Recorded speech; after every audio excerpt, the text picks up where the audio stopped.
This person is saying that they've been doing transformative shifting exercise that you created for the precisely 80 days nonstop. One of the biggest challenges they're finding is that several negative beliefs about their self-value is coming up, and they don't know how to fully love themselves under the circumstances. Is there All right, any hint? let's go back to the motivational mechanism. This is the purest form of understanding why you choose to do what you choose to do, why you choose to believe what you choose to believe, why you hold on to things the way you hold on to them. Experiencing the idea of feeling unworthy of self-love means that you have attached to the motivational mechanism a belief that says loving yourself unconditionally carries with it somehow effects that you don't prefer, that you believe are more negative than what you're experiencing by continuing to experience a lack of self-love. So you have to really dig deep in your honest self-investigation on your motivational mechanism as why you would hold on to something that says you're not enjoying it, you're not enjoying not loving yourself, and yet you consistently keep doing so. So you have to have a belief that says you're getting something out of continuing that path rather than letting go and going in the alternate way. You have to find out what you believe would be so bad about loving yourself that you refuse to do it.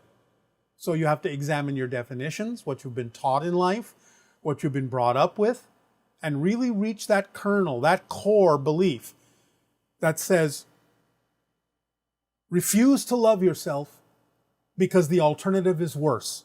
You have to find out why you would believe the alternative, that loving yourself would be worse than not loving yourself. Is not loving yourself safer? Less alienating to people? Making you more like everyone else so you don't have to feel too different? You require yourself to examine all these different and other possibilities of why you would hold on to something you don't prefer, because you would not be holding on to it if you didn't think the alternative would be worse. Always go back to the motivational mechanism of why you believe what you believe or why you're experiencing what you're experiencing, because it always has to do with what you believe to be true and why you would believe that doing something different would be worse than what you're doing now, as painful as it may be. This individual has been battling anxiety for most of their life.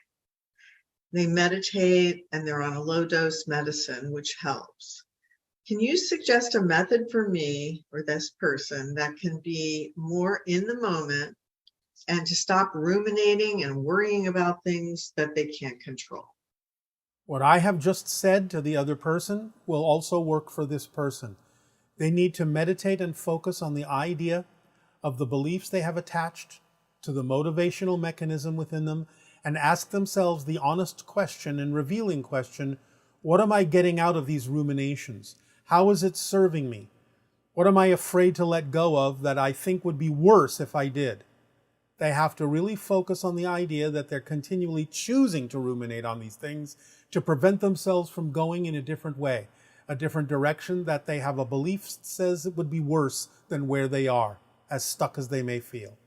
So they have to have a little bit more honesty and deep investigation within themselves and admit that they're choosing to ruminate on these things to prevent them from going in a different direction, to be aware of other things within them that they may be afraid to face. They have to strip themselves away and really look at the core being that they are and why they are holding on to these things, repeating them over and over again, and what they're getting out of doing so and what it prevents them from realizing.